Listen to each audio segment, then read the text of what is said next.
So you pull up to the building, you get on the elevator, and already you got mixed emotions in your head. Second floor, third floor, fourth floor. Ding.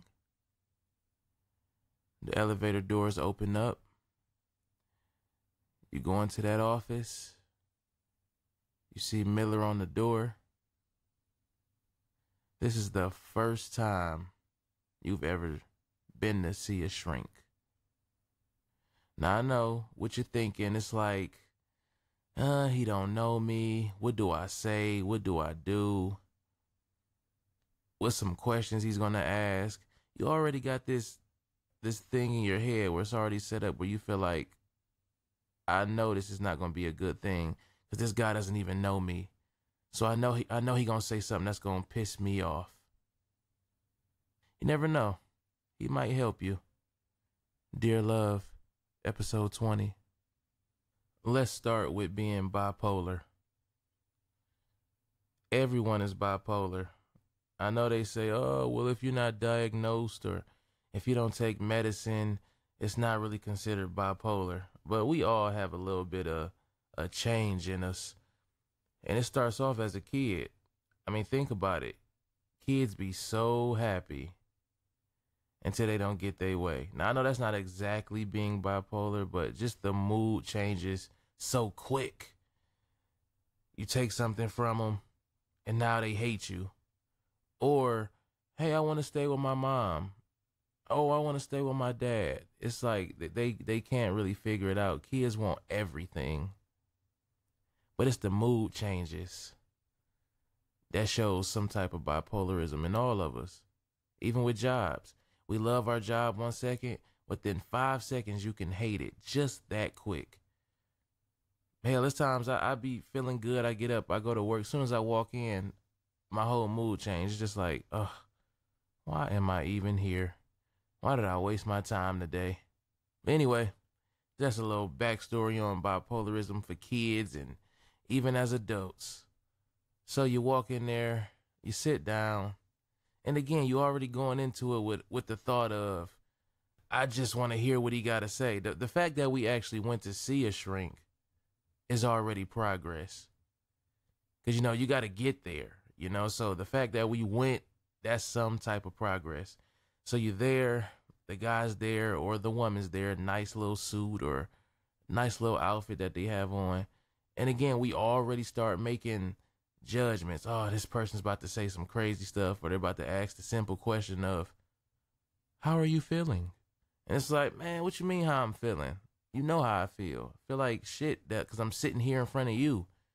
I'm sitting here in front of this stranger. I told guys back on anger management, this is how I felt. But I was wrong. Shrinks aren't always bad. So they get to doing different things, practices. They talk to you about life. And sometimes all it takes is talking to someone to realize, man, maybe I was tripping out, or maybe I did need a little help. Because think about it. I mean, we can't do everything by ourselves. So you're going to need help at times. So why not? I mean, it's weird sitting in front of a stranger that you got to pay to tell you about you. But hell, it might be different because some of the people around you might be the people who actually hurting you. They've been around you your whole life, and you can't even talk to them about a simple problem without them saying, shit, I feel you, but you trying to roll up? Like, am I trying to roll up? Nigga, I'm hurting. Don't you see me crying on the inside? Or what about when they do the couples? You go as a couple, this person mad at this person. Well, I feel like he doesn't wash the dishes enough. Well, I feel like she don't rub my back enough.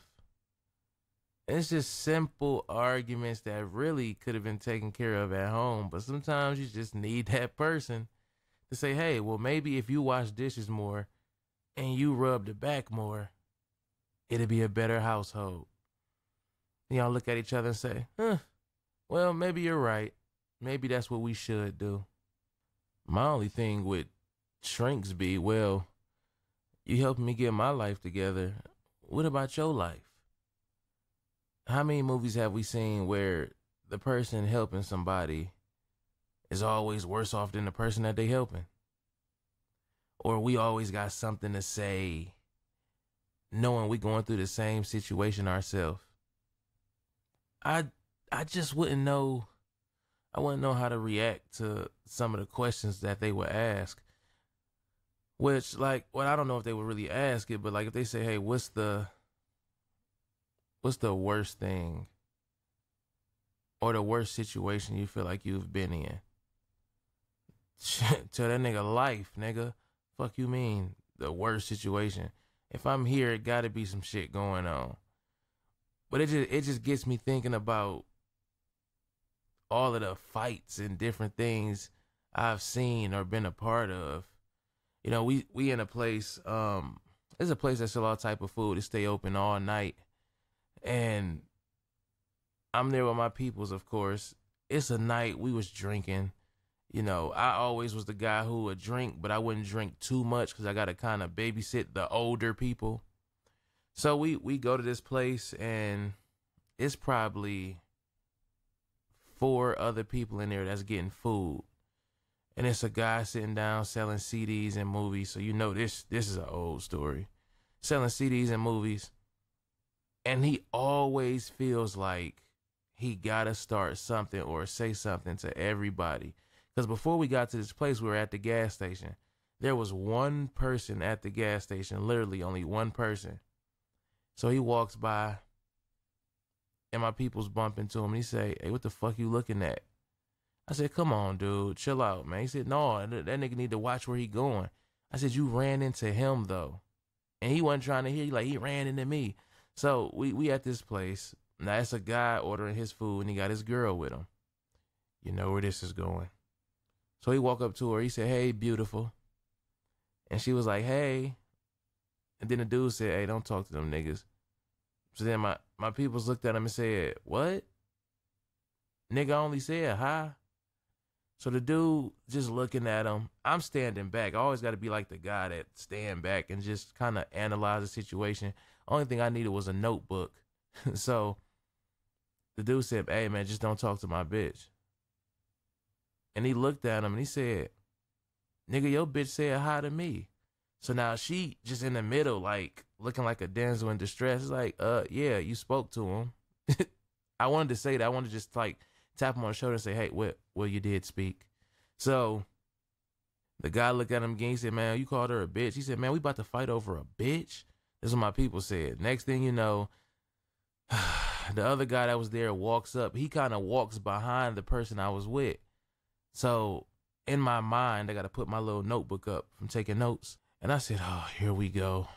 This is about to turn into some other shit." So the dude just standing there, and you could tell, like, he ready to, like, steal on the person that I'm with. So I walk up in my toughest voice. I said, "Hey, yo, what's up, man? What's up?" No, I ain't sound like that. But I walk up and said, "Hey, what's up? We ain't about to do that." So the guy started saying, "Oh, he got these fake earrings on and all this and blah, blah, blah." A whole lot of drunk talk. See, it's levels to drunk talk.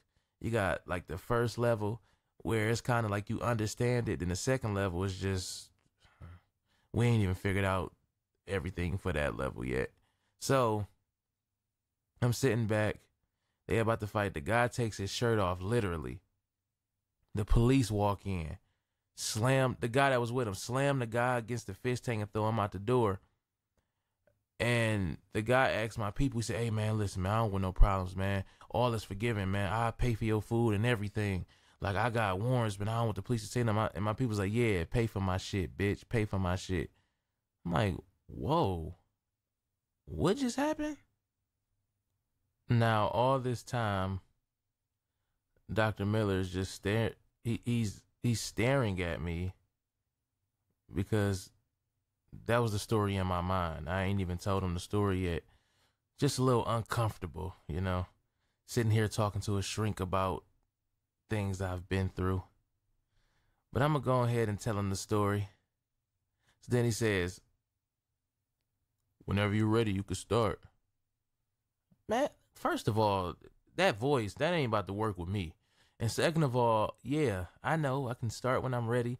I'm just kind of on the edge. You know what I mean? Maybe these weeks to come will be pretty cool with Dr. Miller. But, you got to ease your way in. That's how it is, easing your way in.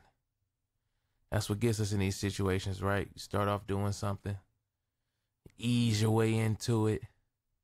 Now you stuck. And here I am. Never thought I'd be going up an elevator into a room to talk to someone. But I guess what better time to do it than now, right? So now, skipping ahead, I told him about the little fight story that I told you guys about.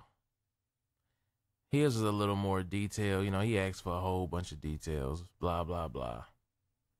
And he said, well, you did the right thing in this situation. The only thing you did wrong is you should have knocked that nigga the fuck out. Whoa. Hey, Dr. Miller. All right. You might be cool after all, young. Maybe this might work in my favor. Or is he just doing this to get me on his good side?